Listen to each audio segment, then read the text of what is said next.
Welcome to the Rock is George podcast. I'm your host, George Dionne, and this is episode 159. Thank you for tuning in. Be sure to hit like, follow, or subscribe on the platform that you're listening to us on. You can also check out my work at theloudest.com on the planet, knac.com, for exclusive hard rock and heavy metal interviews, live show coverage, and more. My guest for this episode is solo artist Tim Montana. Tim is a little tough to put into a genre or subgenre. He's a little bit of country, a little bit of blues, a little bit of rock and roll, and everything in between. He's got a brand new single out called Devil You Know, and he has a new album on the way. It's going to be the follow-up to his 2021 album, Long Shots. And here's Tim Montana to tell you more about it. If I knew absolutely nothing about Tim Montana, how would you describe your music to me? Rocking, face melting, bring your sunscreen. We're going to go full send all day long. When everyone goes home, we're still going to be there melting your faces. Yeah, I don't know. Is that too much?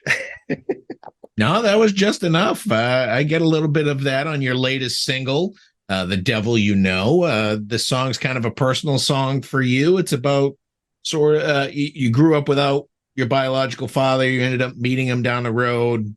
You know, as they say, don't meet your heroes because you might be disappointed, right?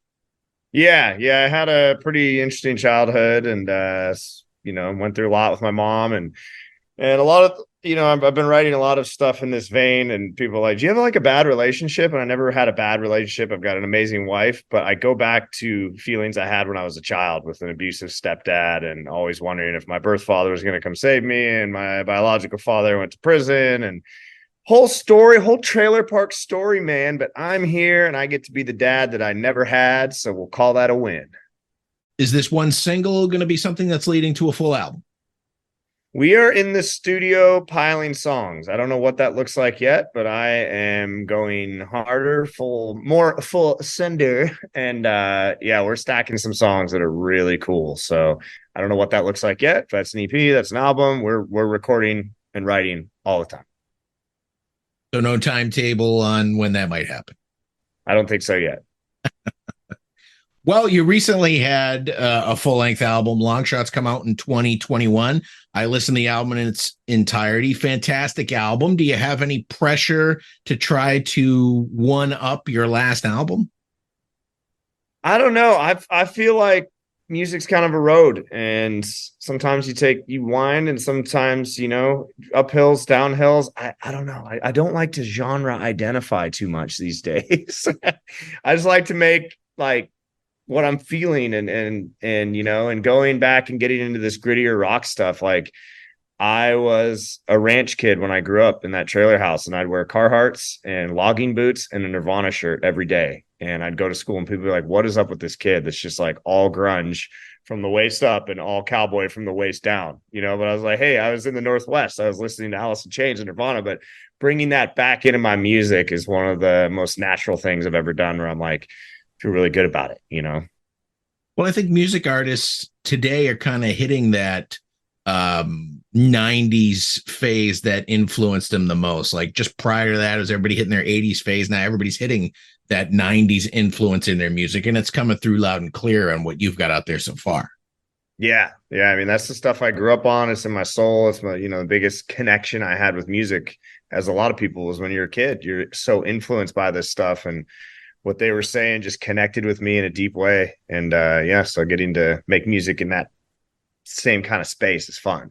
And it's coming back. I'm just like, yes, I want to be at the forefront. I'm from the Northwest. Everybody get out of my way. Well, imagine that the Northwest is pretty special for you. You adopted your home state as your surname. So obviously something about growing up in Butte, Montana is got that light in your heart. Yeah, 100%. I wanted to, I realized many years ago that I didn't want to glorify bad men. And I was like, what taught me more about life is this country that I grew up in this state of Montana. And I was like, because I could go disappear in the wilderness and get away from bad shit. I was like, that's what we're going to start over. So yeah. So Butte, Montana's rad. If you haven't been there, you got to go. hometown of Evel Knievel, hometown of Rob O'Neill. It's a really cool, wild little Irish mining bar fighting town. But you're out in Nashville now, right? Yeah, I go back and forth. We've got a place in Montana and a place in Nashville. So right now I'm in Nashville at the spot, and we inducted Billy Gibbons got the Troubadour Award last night. So I had to fly in for my main man from ZZ Top, and it was a really cool night. I got to sit next to Eddie Trunk. I was like, okay, dope. So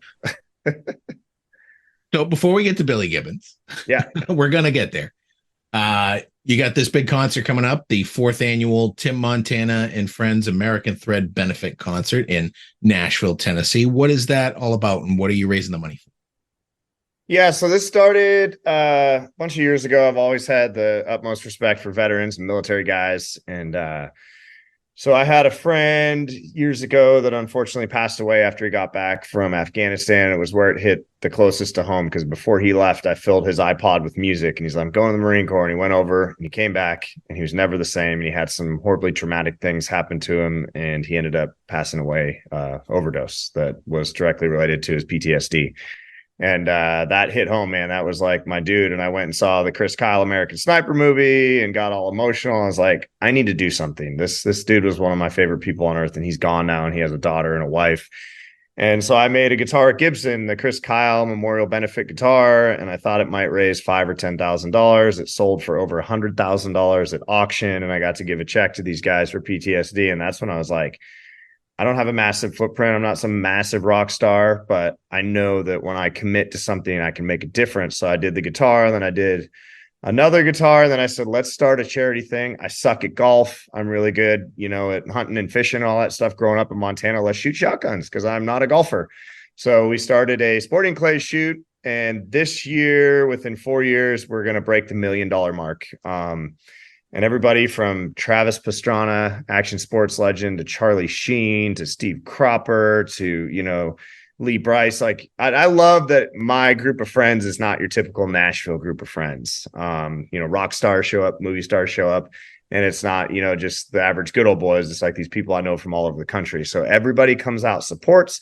We all volunteer. A lot of these charity groups take a huge percentage of what they raise to pay themselves. And I get sometimes that they have to do that, if that's their job, but I'm like, we're not doing that. Every performer is free. Everyone that shows up is free. I play for free. The only guy we have to pay is the outhouse dude, because nobody hauls shit for free. But yeah, it's been a great thing, man. And Fort Campbell gets involved. And when they start flying helicopters down and landing them in the field, and you see skydivers come in, that's when I'm even like, how did we do this? When the choppers come in, I'm like, this is so cool. So yeah, so I'm excited to do it. It's AmericanThreadShoot.com. You can find out more about it. You can support. If you can't attend the concert, we have a few tickets left. It's going to sell out at the City Winery on the 2nd. The shoot is on the 3rd. I think the shoot is already sold out, but you can buy tickets. You can DM me on social media, and I will put active duty operators from Fort Campbell in your seats so that you can pay for soldiers to attend the event. So that's awesome. Yeah. You recently finished a run of show dates. How did that go? It went great, man. It went great. We were up in Mankato, Minnesota. We just finished that show and came back down. That was with 38 Special and El King. That was really fun. Sent it up there. And so we had some good run of shows this last summer. And I'm looking forward to announcing some more tour dates coming up soon. We are preparing to rock the faces, rock the masses. So did you have a particular stop that was memorable along the way? I know you played Sturgis. I would imagine there's some stories coming out of there. Yeah, Sturgis was cool, man. And I always bring my kids, and my wife's like, why do you bring your kids to Sturgis, South Dakota? And I'm like, I don't know. But yeah, we played with ZZ Top at the Buffalo Chip, and that was amazing. It was raining, and everybody applauds with their motorcycles. That's the one thing that is cool, but also annoying, because you could fly a jet over and not hear it when everyone's Harley Davidsons are just revving up in the crowd. And even Billy Gibbons said something afterwards. He's like, man, I couldn't hear the drums. I couldn't hear the band. It's just motorcycles after he does a song. So it's pretty funny, but those crowds really appreciate it. And Woody and all those guys up there are great. So that was, I'm glad you brought that up, because the Buffalo Chip was bucket list for sure. Now, do your kids like your music? Because my son could care less what I do. Yeah, there is that kid thing, especially with my 15-year-old daughter. You know, she's all Harry Styles, Taylor Swift, but she recently got into Nirvana and the Foo Fighters. And so now I was actually flying out Father's Day weekend to go to Montana to get some work done. And she's like, "Hey, the Foo Fighters are playing Bonnaroo. Would you take me? It's Father's Day." And I'm like, "Oh, yeah, it's Father's Day. I probably should be here for my family on Father's Day." Remind yourself, be the dad you never had. Don't be a douchebag. And so I took her to the Foos, and I told Pat Smear from the Foo Fighters. I talked to him backstage. I'm like, "Hey, my daughter got into Nirvana. She got into the Foo Fighters. She wanted to hide it from me because she thought it was weird to like the same music her dad did. It's a whole thing." There she is. And Pat just jumps up and goes, "I'm talking to her." And watching my daughter's face talk to Pat Smear was like one of the coolest things ever. And then Dave Grohl at the next show got to visit with her. And I was just like, this is cool. So she did think that was cool. All my other rock star friends, she's like, meh, meh, meh. Foo Fighters, she's like, yeah. So she's into that. And she likes some of my songs, like some of them. So Well, it sounds like you probably had more fun with the Foo Fighters than she did, because from what I understand, you and Dave Grohl go back a little bit. yeah, I met him at a barbecue festival in Memphis, and he's big into cooking. And we got to jam together that night in a little acoustic set. And then the next year he ended up, asking me to go to Sonic Temple with him. And I was like, "Oh, I'll book a flight." And he's like, "I have an airplane." And I was like, "That's right. You probably do." You always forget that because Dave is such a down to earth guy, and he's wearing like, Chucks and jeans and a, dirty ball cap. And you're like, "Oh, that's right. You probably do have a jet." So he flew me up with the Foo Fighters. And so he's bounced me around the country. We got to go to Madison Square Gardens. I haven't opened for them yet, but Dave, I'm just putting it out there for the 375th time that would be pretty fucking rad. Are you sponsored by Black Rifle Coffee Company? Fantastic coffee. Saw them on your little tour trek. Yeah, there you go. Black Rifle Coffee. Yeah, I met those guys years ago. Veteran owned company. They do really cool stuff for the community. Veteran community, and I've worked with them for several years. And yeah, they jumped in this year for my shoot again and cut a check for sponsorship and are sending out their team. And if you watch their content, it's the funniest shit ever. They're just like, "Yeah, we're all veterans and we like to live loud and American as hell." And so they're a really fun company to work with. Speaking of company and fun, you mentioned Charlie Sheen's going to be at your event, and I know he directed one of your music videos in 2019 called Mostly Stone. Seems like an appropriate choice. How did you and Charlie end up hooking up for this? Yeah, so Charlie will not be at this year's event that I know of yet, but he was, I think 2 years ago, he showed up. And that's when I looked over and Lee Greenwood and him were having a conversation as I drove by on a golf cart. And I go, "That's something you don't see every day, folks. I don't know what the hell they're talking about, but it's interesting." But yeah, Navy SEAL, another military thing. Navy SEAL from Butte, Montana. His brother was the first DJ to ever play me on the radio. Tom O'Neill at 95.5 KMBR in my hometown. The DJ's brother was with SEAL Team 6. And he got out of the military, told the crazy story, wrote the book about firing the shots that killed bin Laden. And he joined the Navy because of a movie called Navy SEALs that I grew up watching. On Sundays when our generator would start, I had Navy SEALs and Rambo First Blood, and I watched them repeatedly. This military fascination goes back to when I was a kid, just G.I. Joes and war movies. And he goes to meet Charlie. He tells Charlie about my music. I wake up to a tweet from Charlie Sheen Official, and everybody I know is texting me going, "Is this real?" And I was like, "I don't know." Next thing I know, I find myself on a plane to Los Angeles, California to go meet the madman himself. I pick up my right-hand dude, Billy Gibbons, and I'm like, "Let's go to Charlie Sheen's house." And me and Billy and another buddy rolled up to Sheen's house and just visited with him for the afternoon. And spoiler alert, he's been like clean and sober for many years now. And he did the hokey pokey and turned himself around. Applause to that. And it's just a really funny, great guy. And in the midst of our conversation, I said, "Dude, you should direct a video." And he's like, "Direct? I'm an actor." And I was like, "Dude, it'd be cool for you to direct a video." And then he wrote the script and sent it to me, and it was like bizarre, right? Like the classroom full of mannequins. And if you go watch in the car driving itself, and that car, he surprised me, is from the movie Navy SEALs. It's the old Cutlass 442 that was in the movie, the exact movie car. And he made custom license plates for me that said "M Stoned, Montana." Like he put so much thought into making this a really special thing from this dude from a trailer house in Montana. And Didn't charge me anything. Had his guys come out, his stunt man, and was like, "Hey, I want to help. I believe in your music." And that ultimately led to our first big recording contract with BBR Music Knox, BMG Records, because that video did really good for an independent release. I mean, it got millions of views and millions of streams, and kind of moved it up. Moved me up a little bit and got us our record deal. So I owe him a great debt of gratitude, and he's become a really good friend. And shit, I was talking to him yesterday. He's just a good dude. Just what, he's still funny and wild. He just isn't, fucked up anymore, which is great. So You also worked with his brother Emilio Estevez recently. You supplied some original music for a little series he's doing on YouTube. Yeah. So he linked me with Emilio. I'm just trying to meet Dad. Like, when do I get to meet Dad, guys? Come on.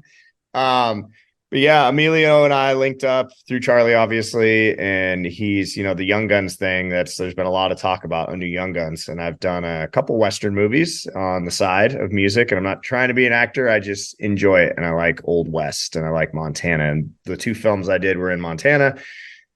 And so I'm like, I got to meet Emilio. So we started chatting, and he said, "Hey, I got this documentary about this Silver City photo. They believe they found a photo of Billy the Kid that puts him alive as an old man that died in Canada." And it's pretty compelling. And and Emilio Estevez is a diehard Billy the Kid fan. There's one character he attached to that he's just like over the top, and that's the Billy the Kid character from Young Guns. And so he had me do some music for it. And we're having a lot of conversations about what might be coming there. So, maybe I'll get to saddle up and go back to the Old West with my man Emilio. Never know. You have a long-time association and friendship with Billy Gibbons of ZZ Top. Is he the one that inspired you to grow the beard, first of all?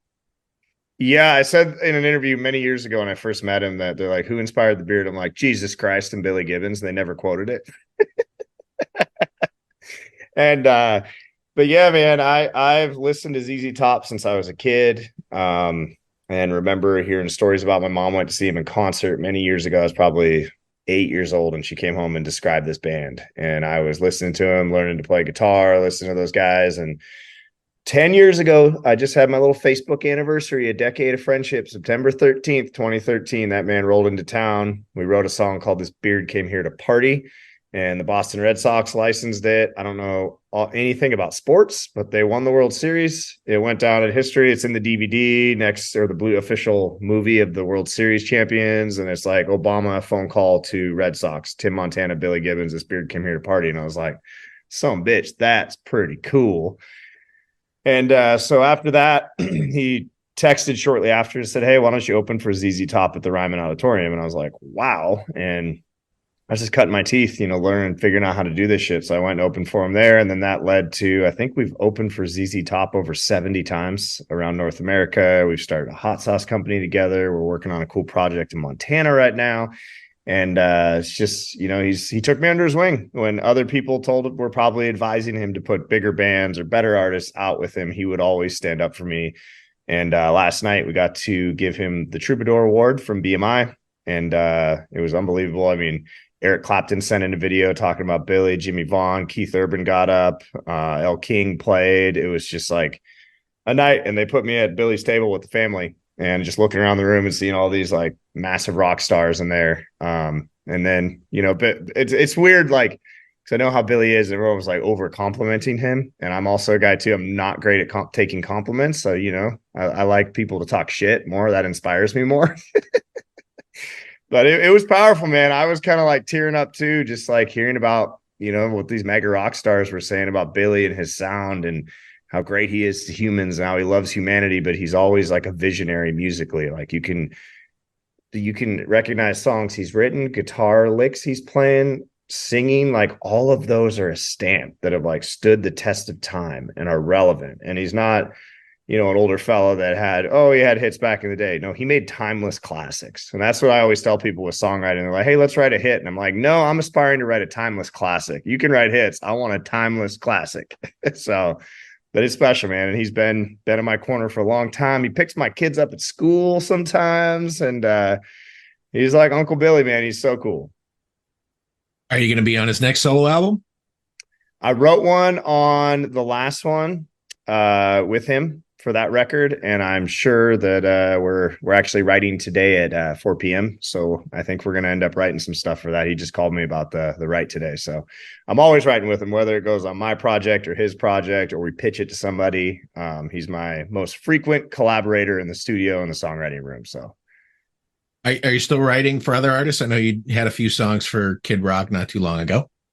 Yeah. So I write as much as possible. I've had Kid Rock cuts, and it's always kind of the edgy outlaw stuff. And I had a Travis Tritt single, which was his first one in a long time. My mom officially thought I was a bad son of a bitch when Travis Tritt recorded my song. And then I did a collaboration with Michael Ray, an artist on Warner Brothers, and we had Kid Rock, Lee Brice, Billy Gibbons, and myself on that song called Higher Education. So I'm always writing stuff, and I try to hold stuff for me. And then every now and again, it's always the ones I hold for me that people want to cut too. Cause I'm like, oh, this is perfect for so-and-so. And they're like, no, but what did you write for you that you're holding on to? And then if I begrudgingly text it to people, that's when Travis Tritt's like, dude, let me cut this. So I'm always writing as much as possible in the studio, just cranking out songs. So it's amongst raising 4 kids. So I was checking out your debut album from 2007, Iron Horse. Oh, no. You've certainly come a long way. You've certainly come a long way. Back then, you were, I guess, like every other country guy from 2007. You had the press shirt, the cowboy hat, the boots, and you've certainly eclipsed that as the years have gone by.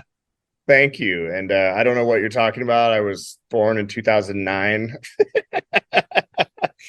No, I just have been on this musical thing. And that was when I first came to town trying to find myself. And I ended up putting a staircase up because I didn't have any money at a buddy's place. And I met this blind guitar player, Johnny Highland. But every musical thing I've done has somehow moved the needle. And that one got me on the Late Show with David Letterman. And I ended up performing that song, Butte, America. I was like 22, 23 years old when I went to the Ed Sullivan Theater. And, everything, none of the music I've done has been in vain. I found it's connected me to something else or brought me down a different musical path, Well, those are all the questions I have for you today, Tim. The new single is The Devil You Know. It's out now. You got more singles that I'm sure are coming out soon, leading to a full album. And I had a great time talking to you, finding out more about Tim Montana, and hopefully we can see each other live down the road. Yeah, thank you for having me, man. I really appreciate you. Once again, I want to thank Tim Montana for coming on the Rock is George podcast. Be sure to check out his latest single, Devil You Know, out now on all streaming platforms. Head over to your favorite, and while you're there, check out Tim's 2021 album, Long Shots. If you like what you hear, buy a physical copy. Support the artist. For all things Tim Montana, head over to his official website, timmontana.com. I also want to thank Rachel Rosenberg of Adam Splitter PR and BBR Music Group BMG for making this interview possible. You've been great. I've been George Dionne. Discover your next favorite artist on the Rock is George podcast.